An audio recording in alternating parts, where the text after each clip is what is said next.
시간에 지난번에 우리 사랑하는 우리 성도님, 우리 권사님 한 분을 천국으로 보내드렸습니다. 우리 장은옥 권사님, 정말 볼 때마다 생각할 때마다 울컥한, 정말 우리가 함께 했던 우리 가족들이 한 번 한 번 세상을 떠나게 되어지면은요, 저는 그런 게 좀 있습니다. 어떤 거냐면은요, 밤에도 꿈에 잠잘 때마다 때로는 우리 그 권사님 또 집사님이 나타날 때가 있어요. 웃으면서 나타나면서 저한테 목사님 잘 계시냐고 뭐 그렇게 또 인사하기도 하고, 또 지나가다가 보면은요, 괜히 권사님 집사님, 아무개 집사님이 여기 계시지? 그렇게 집사님 권사님을 여러분 지나가다가 보면, 비슷한 분만 지나가면은 자꾸 이제 왜 그러냐면은, 여러분 잘 모르고, 저는 마지막 돌아갔을 때에 입감 예배를 드리지만 여러분은 입간식 내려오지 않잖아요. 저는 마지막 입간 예배를 드리고 입간식에 가서 우리 사랑하는 고인의 얼굴밤을, 저는 이마를 만집니다. 그래서 그 촉감을 느끼죠, 돌아가시는 분을.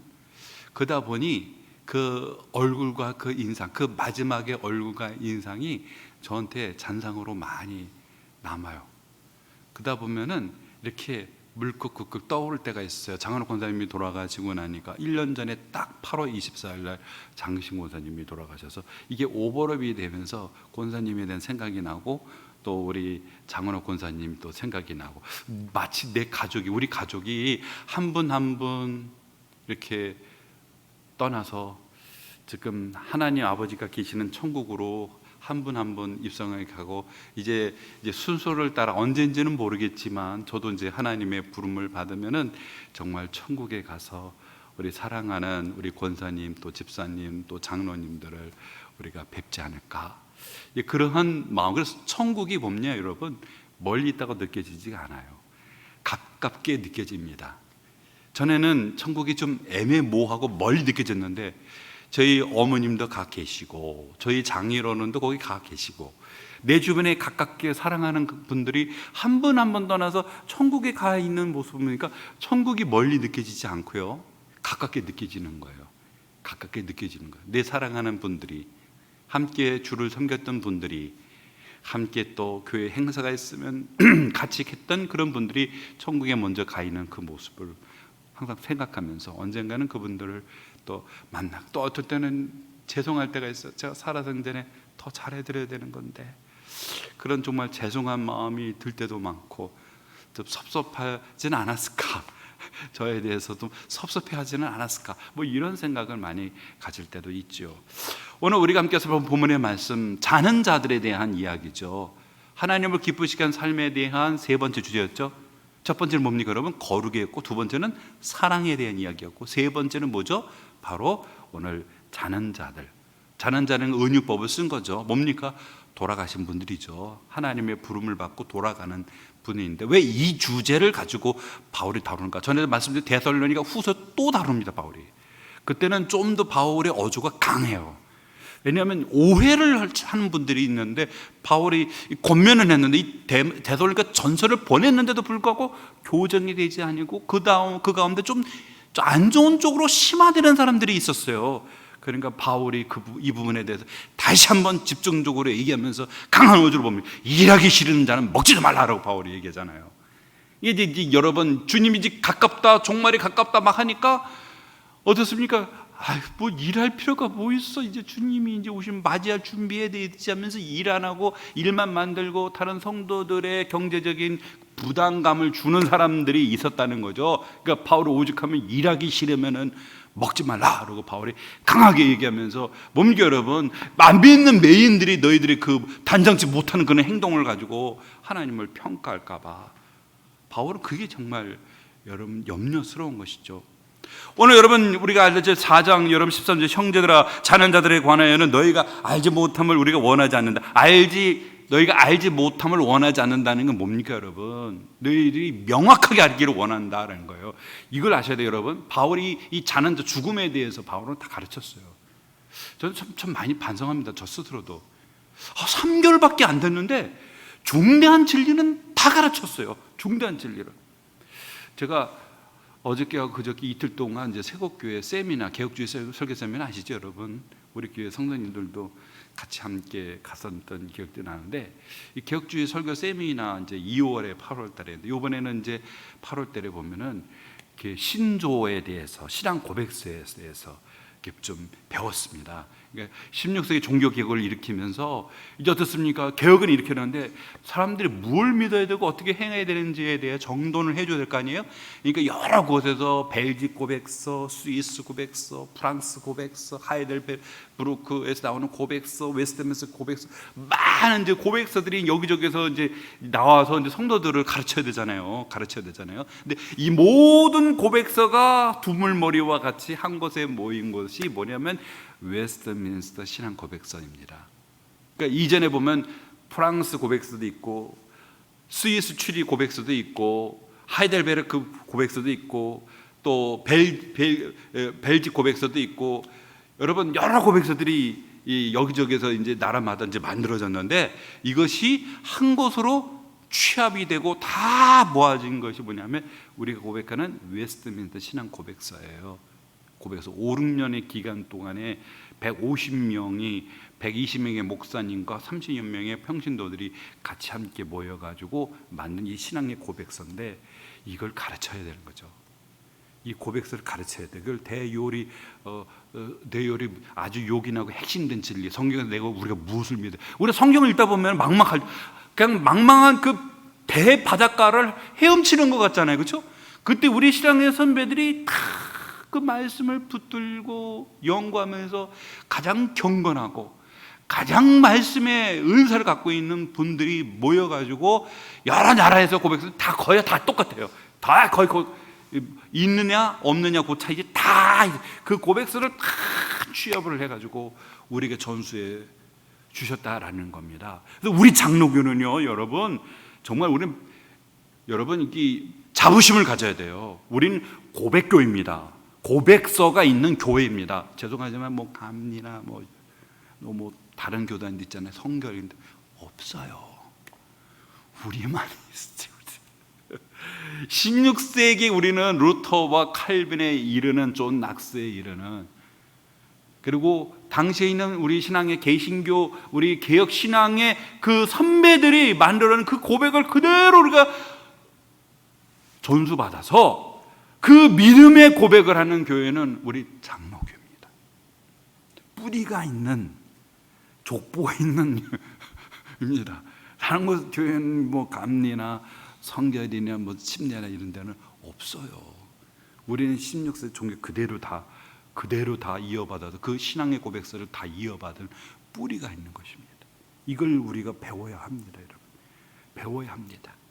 그래서 성경을 볼 때도 헤매지 않고, 성경의 숲속에서도 나침반이 있으면 헤매지 않지 않습니까? 뭘 믿어야 되고 어떻게 살아야만 되는가. 우리의 선배들이 한 곳에 모여가지고 정말 내가 너무 놀랐어요. 그 고백서를 하나하나 만들려고요, 금식을 며칠 하고 무릎 꿇고 기도하고 또 무릎 꿇고 기도하고, 정말 기도와 금식 속에 나온 거예요. 그 모든 고백서들이, 우리 선배들이. 그리고 그 고백서 때문에 무수한 사람들이 가톨릭에서 순교를 당했습니다. 화형당하기도 하고 처형당하고, 많은 사람들이 피를 흘렸어요. 그 우리에게 전수해 주신 그 고백서를 우리가 열심히, 우리 이제 주일마다 하는데 좀 더 제가 사명감을 가지고 여러분을 가르치고 반듯한 신앙 위에 세워야 하는 것이, 나중에 또 천국에 가서 또 뭐 하나님 앞에 저를 고자질할까 봐 우리 목사님 제대로 안 가르쳐 줬어. 모르는데요? 저기 처음 들었는데요? 라고 하면 제가 어떻게 하겠습니까? 제가 나중에 하나님 앞에, 하나님 이 모든 걸 다 해결할 텐데. 오늘 사도 바울은 뭡니까? 가르쳤어요, 여러분. 짧은 3개월 기간인데도 여러분 이 진리를 여러분 가르쳤어, 죽음에 대해서. 그래서 뭡니까? 너희들이 알지 못함을 원하지 않는다는 것은 명확하게 알기를 원하는데 소망 없는 다른 이와 같이 왜 슬퍼하는 겁니까? 소망이 없으니까 슬퍼하는 거죠. 그런데 성도들 가운데 그런 분들이 있다는 거예요. 보면 장례식장에 예상 밖의 분들이 좀 있을 때가 있어요. 보면 믿음 안에서 정말 굳건하실 분들이 그냥 무너져 버리는 경우도 있는데, 여러분 왜 그렇습니까? 무너진 이유가 뭡니까? 끝났다 생각하니까. 근데 우리는 어떻습니까? 슬퍼함에 있어도 위로가 되는 게 뭡니까? 죽음으로 끝나는 게 아니잖아요. 우린 다시 만날 거잖아요. 이 부활의 신앙을 갖고 있지 않습니까? 내세의 신앙. 사도 바울이 뭐래요? 여러분 디모데후서 4장 8절 사도 바울이 뭐라 했어요? 이제 후로는 나를 위하여 곧 의로운 재판장 예수께서 의의 멸류관 내게 주시고 나와 같이 사모하는 모든 자에게 주실 것이다. 죽음으로 끝나는 게 아니라 나는 사는 싸움 싸우고 나의 달려갈 길을 마치고 믿음을 지켜 끝. 이게 아니라 뭐죠? 이제 후로는 거죠. 사도 바울의 고백처럼 선한 싸움 싸우고 나의 달려갈 길 마치고 믿음을 지킨 사람에는 이제 후로는 의의 멸류관이 예비되었다는 사실이 있잖아요. 우리는 이런 믿음과 신앙을 갖고 있는 사람이 아닙니까?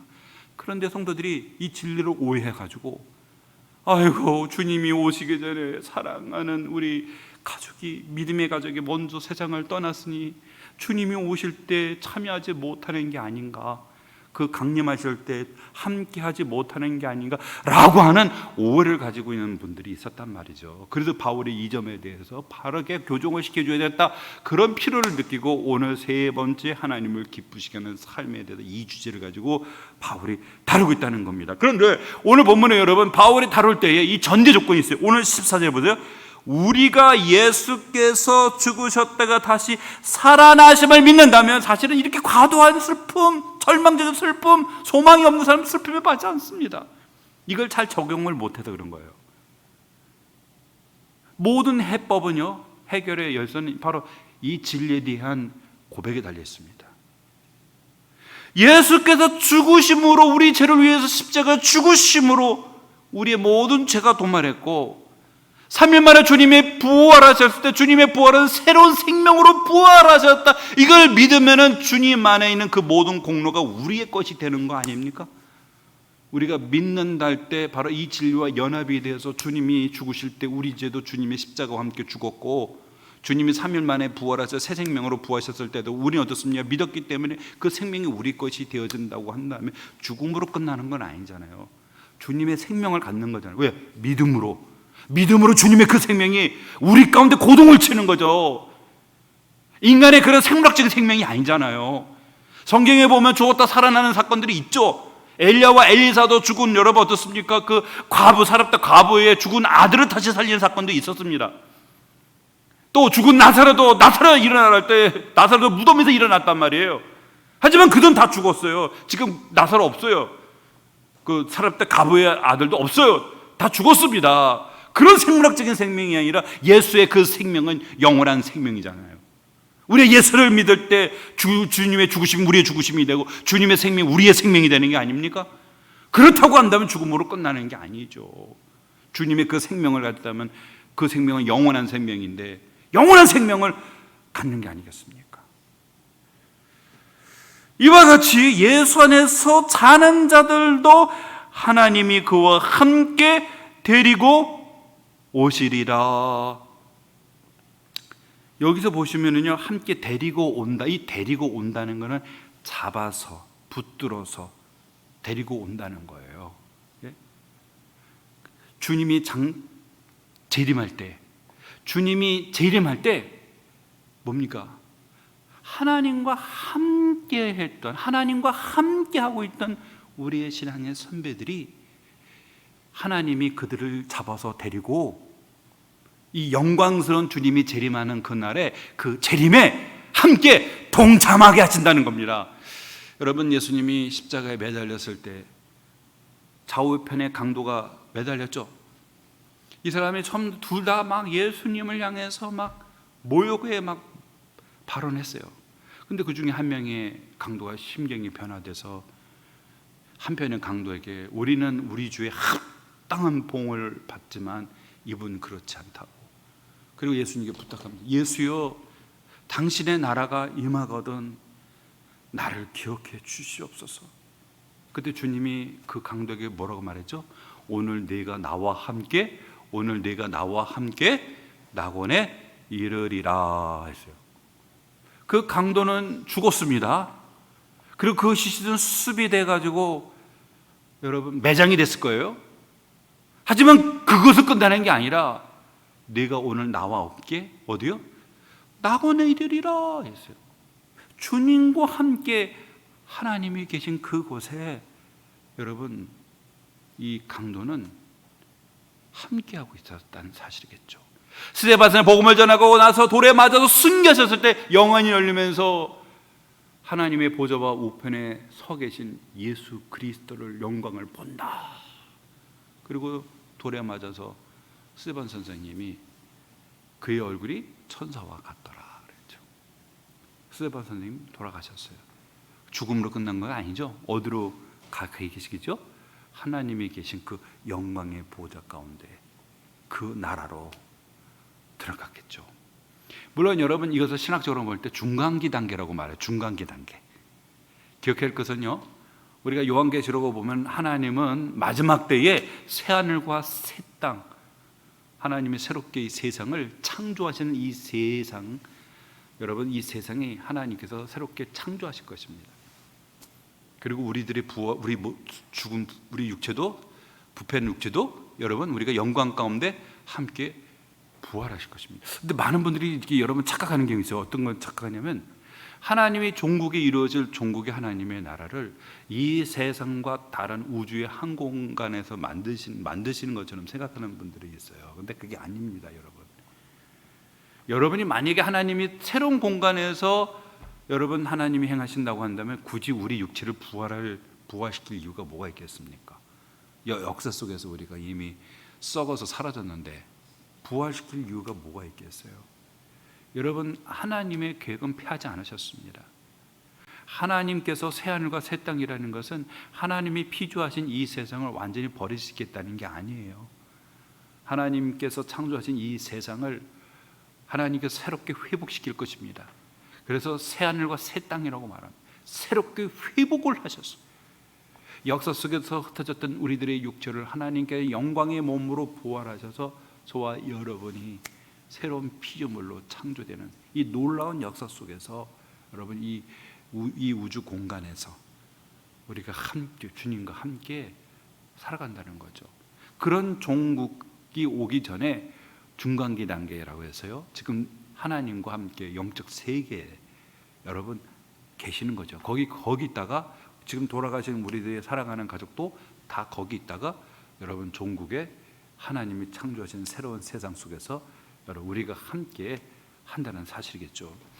바로 오늘 여러분 이 역사적인 순간에 대해서 오늘 15, 16 그리고 17절이 설명을 해주고 있는데요. 15절에 보세요. 우리가 주의 말씀으로 너희에게 이것을 말하노니 주께서 강림하실 때까지 우리 남아있는 자도 자는 자보다 결코 앞서지 못하리라. 주께서 호령과 천사장의 소리와 하나님의 나팔 소리로 친히 하늘로부터 강림하시리니 그리스도 안에서 죽은 자들이 먼저 일어나고 그에 우리 남은 자들도 그들과 함께 구름 속으로 끌어올려 공중에서 주를 영접하게 하시리니 그리하여 우리가 항상 주와 함께 있으리라.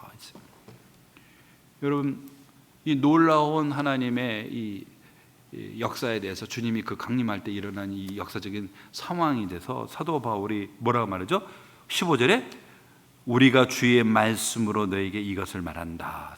주의 말씀으로 이것을 너에게 명한다는 게 기록된 문헌을 가지고 복음서죠. 그 말씀을 인용해서 하시는 말씀인지 아니면은 바울이 새로운 이 계시를 받아가지고 이야기하는 것인지, 사실은 여러분 이 본문에 대한 구체적인 내용들에 대해서는 여러분 몇몇 군데 보면은 주님이 복음서에 기록되지는 않았어요. 그래서 어떤 분은 전승에서 구두 전승에 의해 가지고 전수된 그런 말씀을 전하는 거예요. 근데 중요한 건 뭐예요? 주님이 하신 말씀이라는 거죠. 중요한 거는 주님이 하신 말씀이라는 거예요. 주님이 하신 말씀. 주께서 강림하실 때까지 우리 살아남아 있는 자도 자는 자보다 결코 앞서지 못한다. 여기서 앞서지 못한다라는 말이 뭘까요? 주님이 강림하는 그 날에 이 위대한 하나님의 우주적인 축제의 이 날에 누가 제일 먼저 참여하는가라는 순서에 대한 이야기겠죠. 누가 먼저 참여하겠습니까? 먼저 죽은 분들이 먼저 참여한다는 거예요. 그러니까 염려하지 마라. 주님이 강림할 때 우리 사랑하는 가족들이 못 만날까 봐. 우리 주님의 그 강림, 여러분 초대교회 성도들의 이 마라나다 신앙이죠. 이 정말 재림의 신앙이 강렬했습니다. 그 축제의 이 날에 날에 참여하지 못할까 염려하지 마라. 제일 먼저 참여한 사람이 누구예요? 하나님의 영광스러운 영적인 세계, 누구랑 같이 있습니까? 우리 주인공 되신 예수 그리스도 함께 하고 있는데, 주님이 재림할 때 주님이 그들 혼자 오시는 게 아니라 그들과 함께 몸겨 여러분 오신다는 거예요. 그럼 누가 제일 먼저 그날을 알고 참여하겠습니까? 먼저 돌아가신 분들이잖아요. 그리고 바로 저와 여러분이라는 거죠.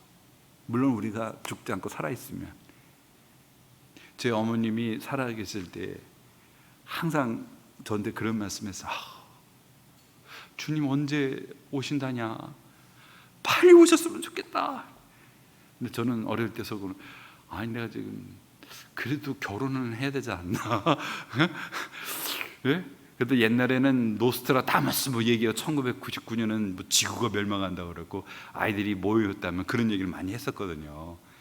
근데 이제 애들은 이제 아직은 이제 신앙이 또 약하고 있다 보니까 1999년이면 계산해 보니까 제가 30대 이때에 참 주님 오시면 너무 아쉬운 것 같아요. 그래도 오시면 살아야 그런 이야기들 했는데 저희 어머님은 항상 찬양하고 무릎 꿇고 기도하고 깨어나왔으면 주님 언제 오십니까? 주님 속히 가정 예배 드릴 때마다 주님 속히 우리 가운데 임재해 주시옵소서.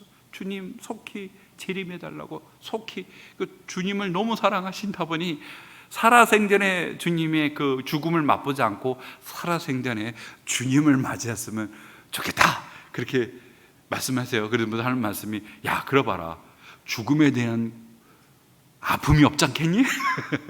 생각해 보면은 좀 그렇기도 한 것 같아요. 그죠? 죽음에 대한 아픔이 엘리야처럼 주님이 오실 때 그죠? 죽음을 겪지 아니하고 예수 그리스도를 또 만날 수 있는 또 그런 어떤 은혜가 있지 않을까라고 생각하죠. 오늘 본문에 뭡니까? 하나님이 데리고 오신다는 거죠. 하나님이 데리고 온다는 겁니다. 영적 세계에 가 있는 엘리야, 모세, 스데반 이런 모든 분들 다 데리고 주님이 오신다는 거예요. 오신다는 거예요. 왜요? 죽으셨다가 다시 살아나신 부활을 믿는다면, 믿는다면 여러분 흔들릴 이유가 없는 거죠. 믿는다면 죽음으로 끝난 건 아니지 않냐. 주님의 생명을 가졌는데 죽음으로 끝나는 게 아니지 않냐 이거죠.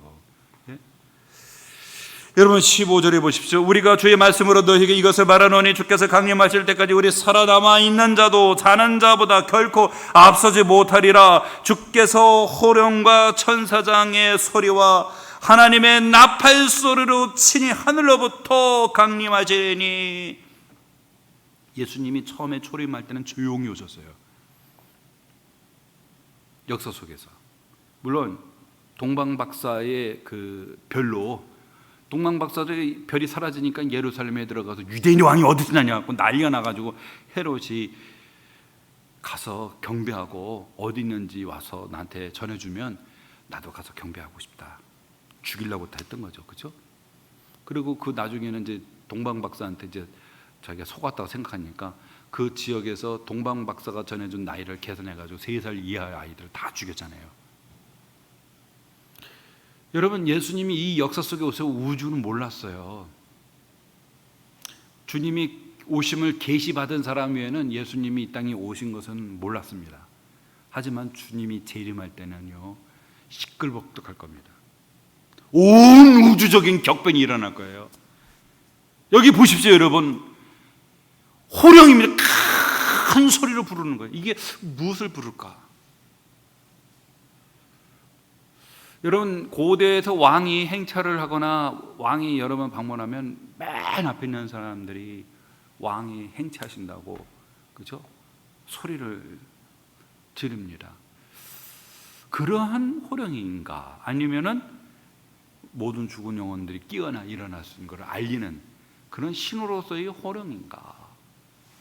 오늘 사실 다 비슷해요. 천사장의 소리하고 하나님의 나팔 소리, 천사장의 소리 그리고 하나님의 나팔 소리 이게 다 소리거든요. 호령, 천사 소리, 하나님의 나팔 소리 우주적으로 알리는 거죠. 우주적으로 알리는 거예요. 전 세계적 우주적으로 알리는 거죠. 조용히 오는 게 아닙니다, 여러분. 조용히 오는 게 아니에요.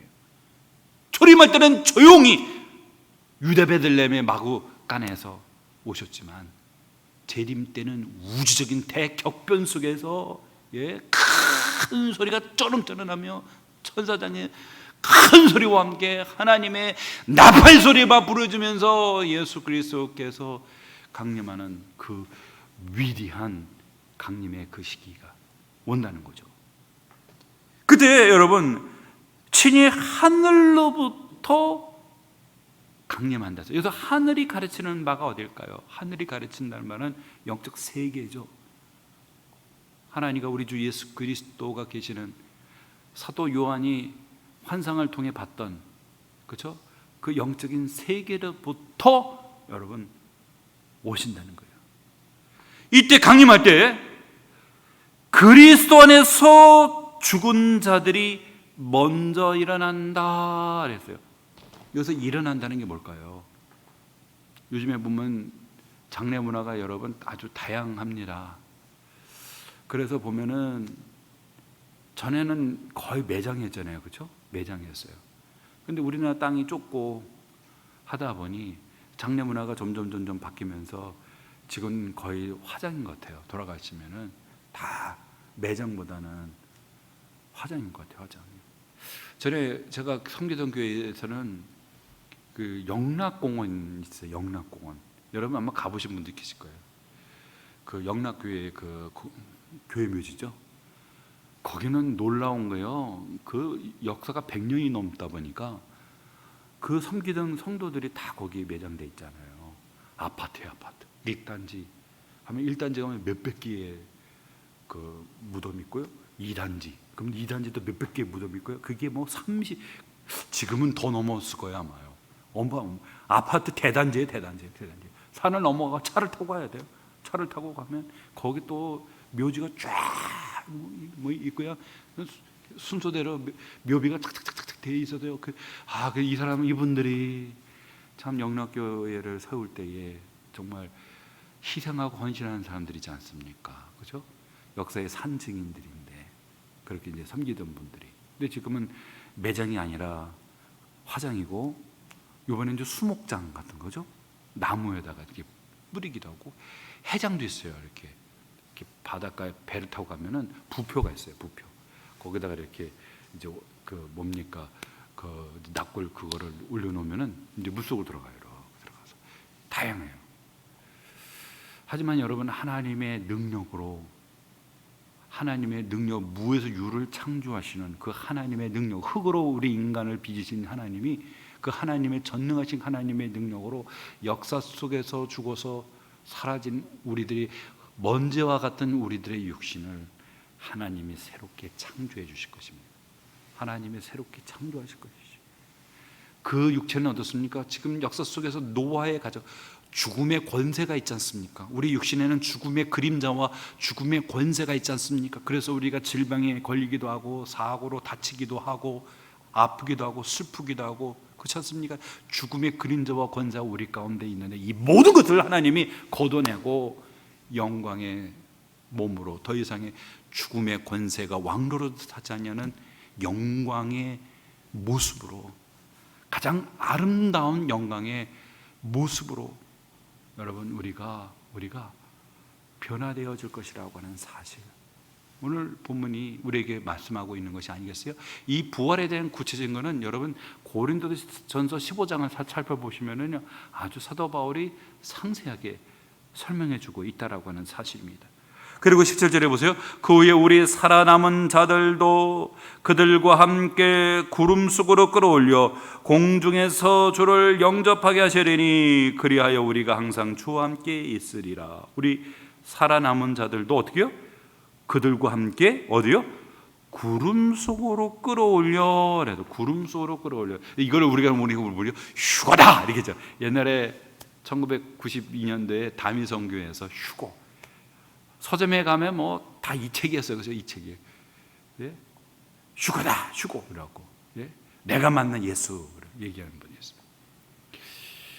여러분, 휴거에서 뭐 어떻습니까? 그 영화도 또 만들어졌잖아요. 그래서 영화를 뭐 차를 타고 가다가 길을 가다가 어떻습니까?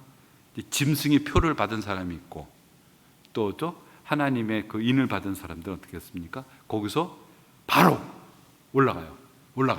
운전하다가 막 차가 부서지고 막. 왜?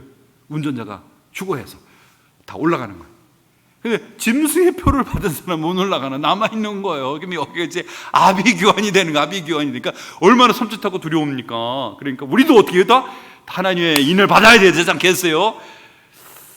오늘 본문에 대해서 그는 오해입니다. 여러분, 오해. 여러분이 요한계시록을 좀 보시면은 마지막에 사도 요한이 요한계시록 20장 21장에 보면은 높은 산 위에 우뚝 섰을 때 하늘에서 새 예루살렘이 하늘에서 내려옵니다. 어디로요? 지상으로 내려옵니다. 지상으로 내려. 그 예루살렘이 어떻습니까? 신부가 마치 아름답게 화장하고 단장한 그 결혼식 날 웨딩드레스 입었던 그 여인이 제일 아름답지 않습니까? 그와 같은 아름다운 모습의 새 예루살렘이 하늘로부터 내려옵니다. 근데 그 예루살렘에 보면은 정사각형으로 돼 있는데, 정방향 사각형으로 돼 있는데 각마다 문이 3개, 진주문은 됐고, 그 밑에는 기초와 12개의 기초석이 있어요. 보석으로 돼 있어요. 그리고 찬란한 빛 가운데 하늘에서 내려옵니다. 언젠가 한 집사님이 저에게 물어보세요. 목사님, 왜 진주문이 3개고 12개 진주문입니까? 얘기하고, 왜 그 기초석은 12, 12 사도하고 문은 12지파인데 이게 상징하는 바가 무엇입니까? 이렇게 얘기를 하시더라고요. 여러분, 이 보시면은 12개 기초석에 각마다 3개의 진주문은 무엇을 상징하냐면 구약과 신약을 통틀어서 하나님의 교회를 상징하는 거예요. 12라고 하는 숫자는 하나님의 백성의 숫자잖아요. 그렇죠? 그래서 보면은 구약의 12지파, 예수님도 12사도, 예수님 12사도라고 부르는 건 뭡니까? 이제 예수님이 통해서 새로운 언약의 하나님의 백성을 모으겠다는 뜻이에요. 그게 바로 교회잖아요. 구약은 이스라엘이고 신약은 교회잖아요. 하나님의 언약의 백성들 통치관, 그게 바로 여러분 기초석과 진주와 기초석, 보석은 뭡니까? 그만큼 소중하고 귀하다는 뜻이잖아요. 근데 각종마다 문이 왜 3개예요? 라고 예수를 믿는 자는 누구나 다 하나님의 나라에 들어올 수 있다는 걸 상징하는 겁니다. 누구나 주의 이름을 부르는 자는 누구나 다 들어올 수 있다. 그런데 이 새 예루살렘이 어떻습니까? 여러분, 하늘에서부터 지상으로 내려옵니다. 그래서 어떻게요? 이 지상을 하나님이 버리는 게 아니라 하나님이 리모델링 하십니다.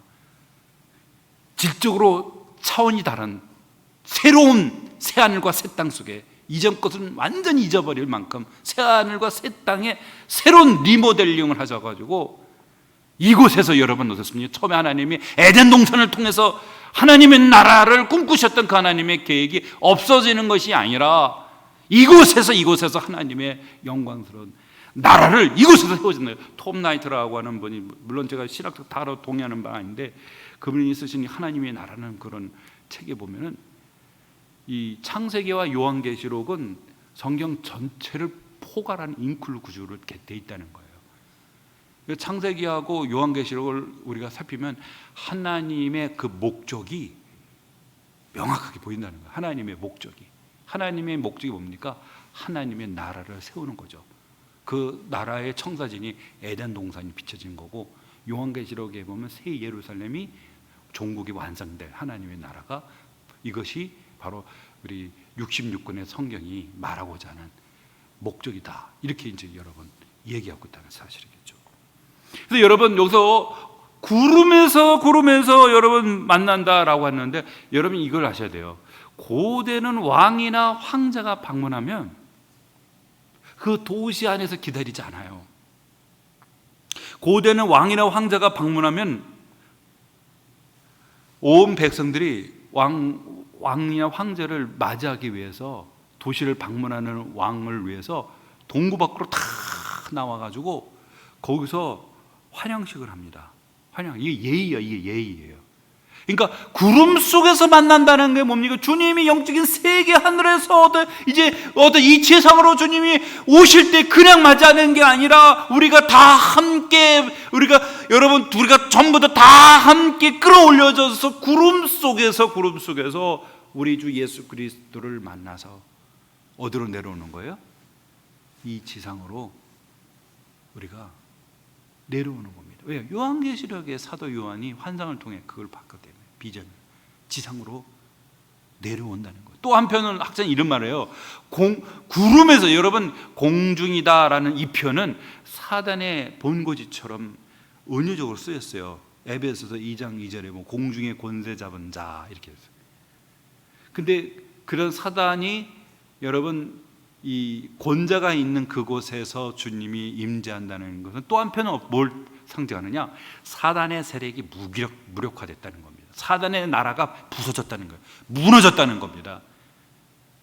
그곳에서 어땠습니까, 여러분? 주님의 그 승리를 확인하고 주님을 만나서 하나님의 능력으로 부활한 역사 속에 사라진 우리들의 육체가 영광의 몸을 입고 공중에서 주님을 만나 주님과 함께 이 역사의 현장 속으로 내려와 하나님이 리모델링한 이 아름다운 세상 속에서 오늘 이 핵심이 뭐냐면 17절 하반절입니다. 보십시오. 우리가 항상 주와 함께 있으리라. 이게 핵심이에요, 여러분. 주와 함께 있는다는 거. 뭐 휴거를 얘기하는 분도 있어요. 공중에 오래 일어나잖아. 결론이 뭐냐? 주와 함께하는 거예요. 주와 함께하는 거. 에덴 동산 창설하실 때도 목적이 뭡니까? 그곳은 어떻게 하나님을 만나는 장소잖아요. 하나님과 함께하는 거예요. 이스라엘 백성 성막을 만들었잖아요. 그리고 그 성막을 중심으로 이스라엘 백성들이 동서남북 3개 지파씩 텐트를 지고 거주했단 말이에요. 성막이 상징하는 게 뭡니까? 하나님이 임재하시는 것이잖아요. 솔로몬의 7년 대공사 가운데 성전을 졌어요. 성전을 지으시는 목적이 뭡니까, 여러분? 하나님이 그곳에 임재하신다는 뜻이잖아요. 예수님이, 여러분, 이 세상에 오셨을 때 마태복음 뭡니까? 임마누엘이죠. 임마누엘이 뭡니까, 여러분? 함께한다는 뜻이잖아요. 함께한다는 뜻이잖아요. 이게 여러분 하나님의 목적이에요. 하나님의 저 여러분을 창조하신 하나님의 더 목적이 우리와 함께하신다는 겁니다. 우리와. 주님이 여러분 세상에서 여러분 올라가셨을 때 주님이 뭐라고 하셨어요? 내가 세상 끝날 때까지 뭡니까? 너희와 함께 하리라. 다락방세 제자들에게 너희들 고아처럼 버려두지 아니할 거다 그랬어요. 다른 보혜사가 너희와 함께 한다고 그랬어요. 그래서 세상 끝날 때까지 너희와 함께 한다는 것. 우리 신앙의 선배들이 마라나다 주 예수여 어서 오시옵소서. 왜 어서? 주님과 함께 살기 위함이 있는 게 아닙니까? 사도 바울의 빌립보서 2장의 생사관이 뭡니까, 여러분? 죽어서 주님과 함께하는 거잖아요. 여러분, 주님과 함께하는 그곳에 지복직관이 있는 줄로 믿습니다. 그곳에 은혜와 진리가 충만하고 그곳에 하나님의 은혜와 축복이 넘쳐납니다. 더 이상 슬픔도 없고 눈물도 없고 아픔도 없고 이별에 대한 고통도 없고 죽음도 없는, 질병도 없는, 전쟁도 없는, 갈등도 없는, 시기와 질투는 탐욕과 정욕이 없는 의의 나라, 평강의 나라, 기쁨의 나라, 우리가 주님과 함께 이 세상 왕노릇하는 하나님의 창조의 목적이 성취되는 이 위대한 이 나라에 우리가 함께 한다는 이 사실을 기억하면서, 여러분, 오늘 바울이 마지막에 뭐라고 말하죠? 그러므로 이러한 말로 여러분 서로를 위로하라. 그래서 여러분, 사랑하는 성도들 가족들이 하나님의 부름을 받아서 정말 얼마나 슬퍼합니까? 그때 우리가 가서 손잡아주고 이 말씀으로 위로를 하는 거죠. 그러면 성령 하나님이 이 말씀으로 넉넉하게 위로해 주시고 세임 주시고 소망을 주시고, 장례가 끝난 후에는 온 가족이 돈독해져서 신앙 안에 똘똘 뭉쳐서 우리가 속해 있는 하나님이 허락하신 우리 모든 혈육들이 전부 노아의 그 구원의 방주처럼 여러분 다 방주에 승선해서 하나님의 마지막에 심판 앞에 멸망당하지 아니하고 구원받는 가정이 저와 여러분 되기를 주 이름으로 축원합니다. 기도하겠습니다.